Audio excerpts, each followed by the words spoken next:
Impian itu adalah sesuatu yang nggak mungkin bisa dicapai.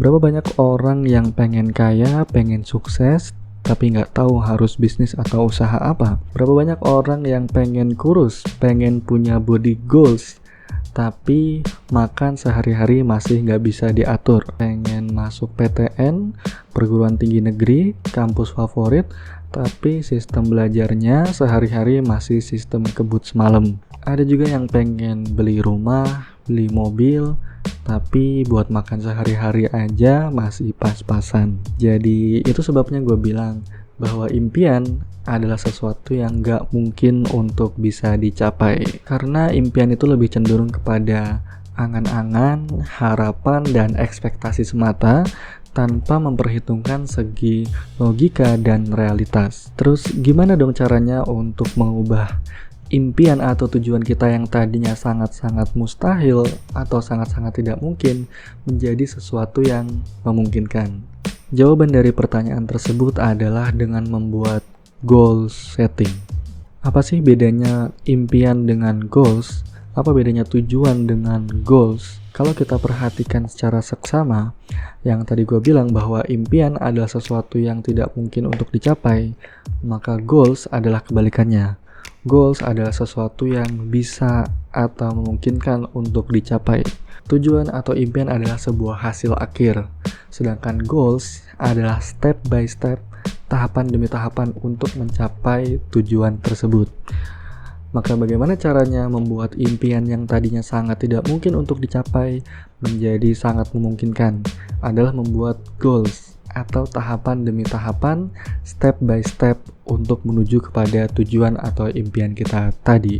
Contohnya, kalau ada orang yang gak punya pekerjaan, belum punya penghasilan, tapi dia pengen kaya atau pengen sukses, maka ini hanyalah sebuah impian. Ini sangat tidak mungkin terjadi atau sangat tidak mungkin untuk dicapai. Karena apa?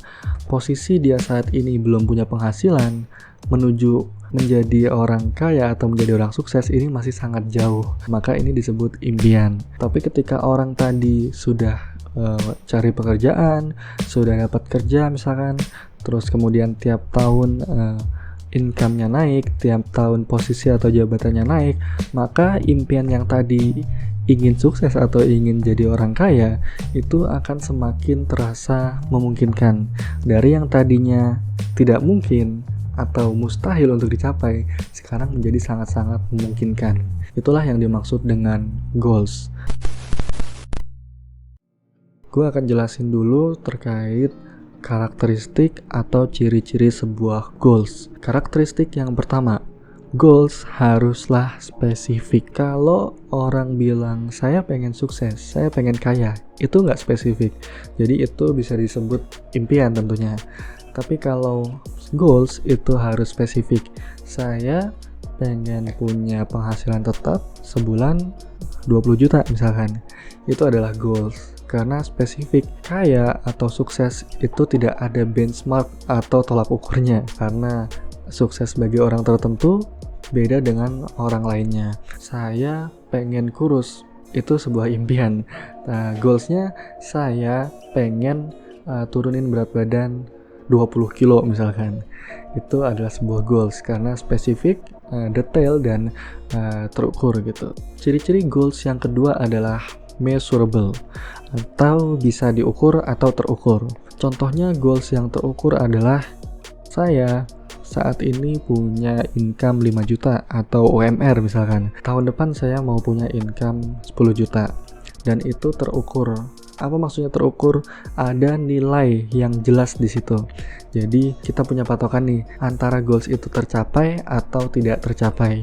Kalau kita achieve tahun depan punya income 10 juta misalkan, maka berarti goals tersebut tercapai. Tapi kalau tahun depan kita cuman punya income atau kenaikan penghasilan kita cuman 8 juta, maka berarti goals kita tidak tercapai. Maka goals haruslah terukur. Saya pengen turunin berat badan 20 kilo. Berarti kalau saya bulan depan atau 2 bulan kemudian berat badannya cuman turun 10 kilo, berarti goals tersebut tidak tercapai. Jadi ini sebabnya goals itu harus bisa diukur karena kita harus menentukan apakah ini tercapai atau tidak. Kalau tidak tercapai, maka kita harus lakukan langkah-langkah selanjutnya, evaluasi, dan kita harus perbaiki lagi. Tapi kalau kita sudah tercapai, maka kita harus coba untuk merumuskan lagi apalagi yang mau dicapai selanjutnya. Karakteristik yang ketiga, goals itu haruslah achievable atau bisa dicapai. Contohnya ada orang yang obesitas, misalkan berat badannya sangat-sangat jauh dari berat badan ideal, terus dia bikin goals sehari pengen jogging 10 km. Sedangkan sebelumnya sehari-hari aja nggak pernah jogging, nggak pernah olahraga. Maka kita bisa sebut goals itu tidak achievable. Karena apa? Nggak mungkin orang yang sebelumnya nggak pernah jogging terus tiba-tiba pengen ngerutinin jogging sehari 10 kilo.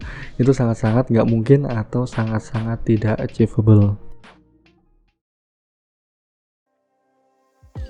Karakteristik goals yang selanjutnya adalah relevan. Jadi ketika kita buat goals itu harus relevan dengan diri kita. Tujuan yang sama, goalsnya akan beda-beda untuk setiap orang. Contoh, saya pengen turunin berat badan 20 kilo. Sekarang berat badan saya 90 kilo. Saya pengen turunin 20 kilo jadi 70 kilo. Dan saya punya temen juga namanya Adi. Berat badannya sama juga 90 kilo. Pengen turunin 20 kilo sehingga berat badannya turun jadi cuman 70 kilo. Tujuannya sama, tapi goalsnya bisa jadi berbeda. Adi buat goals, dia pengen lari sehari jogging 5 km setiap harinya. Sedangkan saya punya sakit asma atau saya punya sakit lain yang tidak memungkinkan saya untuk melakukan pekerjaan berat atau kelelahan. Maka saya nggak mungkin bikin goals untuk lari 5 km sehari karena itu nggak relevan buat saya. Saya punya sakit dan nggak mungkin saya ngelakuin itu. Maka saya harus pilih goals lain yang lebih relevan atau yang lebih cocok untuk saya. Misalkan saya pengen kurangin aja porsi makannya, saya pengen menghentikan atau stop makan malam, saya pengen stop makan junk food, maka itu relevan buat saya. Tapi kalau harus jogging 5 km itu sangat-sangat nggak relevan. Karakteristik yang terakhir adalah adanya time bound atau jangka waktu yang terikat. Kalau kita mau mencapai sebuah tujuan atau impian, kita harus mencapainya di waktu yang sudah kita tentukan. Kalau kita sudah bikin planning mau mencapai tujuan itu dalam 1 tahun, maka dalam 1 tahun itu harus tercapai. Kalau nggak tercapai berarti tidak achieve dan kita harus lakukan langkah yang lain. Tapi kalau kita nggak kasih jangka waktu, berapa lama kita harus mengejar goals atau tujuan tersebut, maka ini akan sia-sia. Karena setiap hari kita bisa menunda, setiap hari kita bisa ada rasa males, rasa ingin menunda-nunda terus gitu kan, yang pada akhirnya nggak akan tercapai. Kita harus buat perencanaan yang jelas, sampai kapan kita akan mengusahakan goals tersebut, sampai kapan kita akan berusaha, dan kapan waktunya kita akan berhenti. Selanjutnya, gimana caranya untuk membuat sebuah goal setting? Maka pertama-tama kita harus buat dulu tujuannya. Kita harus tentukan dulu apa impiannya, apa targetnya yang ingin kita capai. Dan ini harus jelas dan spesifik, karena kalau nggak spesifik, itu nggak akan bisa tercapai. Saya pengen masuk kampus favorit, saya pengen masuk PTN. Masih kurang spesifik. Yang benar adalah saya pengen masuk UI jurusan manajemen misalkan. Oke, setelah tujuannya kita udah dapet nih, setelah kita udah tentukan apa yang mau kita capai, kita harus tentukan juga jangka waktu. Yang tadi saya bilang bahwa ketika kita mau mencapai sesuatu, jangan sampai kita molor nih, jangan sampai kita kebablasan.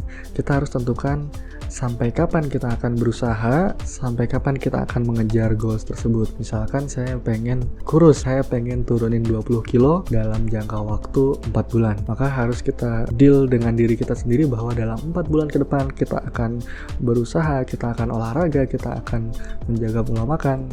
Sampai di bulan keempat saya harus turun berat badan 20 kilo. Atau contoh lain, saya punya penghasilan sekarang UMR, tahun depan saya mau punya penghasilan 2 kali lipat dari dari yang saat ini saya terima. Maka jangka waktunya jelas 1 tahun. Kalau dalam 1 tahun tidak tercapai atau masih belum tercapai, berarti kita gagal. Maka kita harus lakukan langkah-langkah untuk mengevaluasi dan memperbaikinya. Tapi kalau dalam 1 tahun itu tercapai, maka kita harus tentukan goals lain, kita harus upgrade lagi goals dan tujuan kita. Setelah jangka waktunya kita buat, kita mau capai goals itu dalam 1 tahun, maka 1 tahun ini adalah jangka waktu yang terlalu panjang atau terlalu lama.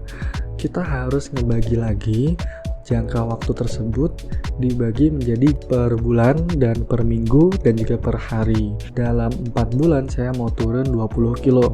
Berarti dalam sebulan saya harus turunin berat badan 5 kilo. Manusia itu bisa makan gajah. Manusia bisa makan sapi. Caranya gimana? Dipotong kecil-kecil. Kalau nggak dipotong kecil-kecil, nggak akan bisa manusia makan sapi, apalagi gajah. Tapi kalau dipotong kecil-kecil akan terasa lebih mudah dan memungkinkan untuk dimakan. Kalau semuanya udah jelas, maka langkah berikutnya adalah mengejar goals tersebut. Pokoknya kalian harus ingat bahwa kita ini punya tujuan, kita ini punya sesuatu yang ingin dicapai. Jadi kita harus ingat-ingat terus di depan mata kita bahwa tujuan ini harus kita capai. Kalau kita sudah berusaha mati-matian untuk kejar goals tersebut dan ternyata nggak tercapai juga atau nggak achieve juga, maka kita harus melakukan evaluasi. Jadi langkah berikutnya, setelah kita berusaha dan ternyata goals itu nggak tercapai, maka kita harus lakukan evaluasi. Kita berusaha semaksimal mungkin, tapi kenapa ya kok masih nggak bisa tercapai? Saya udah diet, udah olahraga, tapi kenapa ya kok saya masih gendut juga gitu? Kenapa ya berat badannya masih belum turun juga? Berarti harus dicek juga nih. Berarti harus dievaluasi juga nih. Gimana pola tidurnya? Gimana porsi makannya?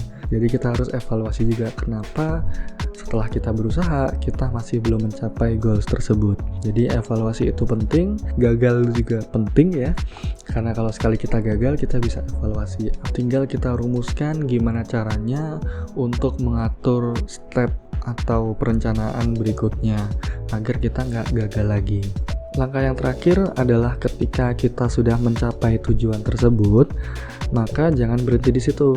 Ketika kita udah capai goals yang satu, maka kita harus siapin lagi goals berikutnya.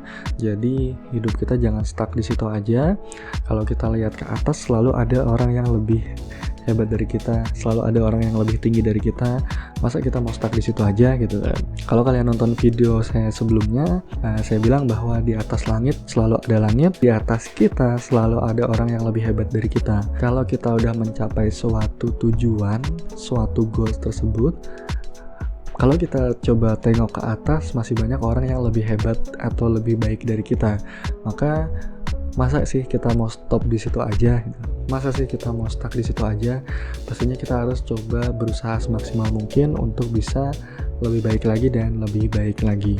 Oke guys, jadi mungkin itu aja penjelasan dari gua soal goal setting ini. Tetaplah ingat bahwa sebuah pencapaian besar itu dimulai dari sebuah langkah kecil. Terima kasih banyak untuk teman-teman semua yang udah nonton video ini sampai habis. Semoga kalian suka.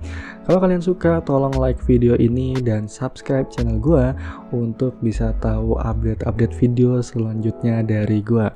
Sekian dari gua dan terima kasih.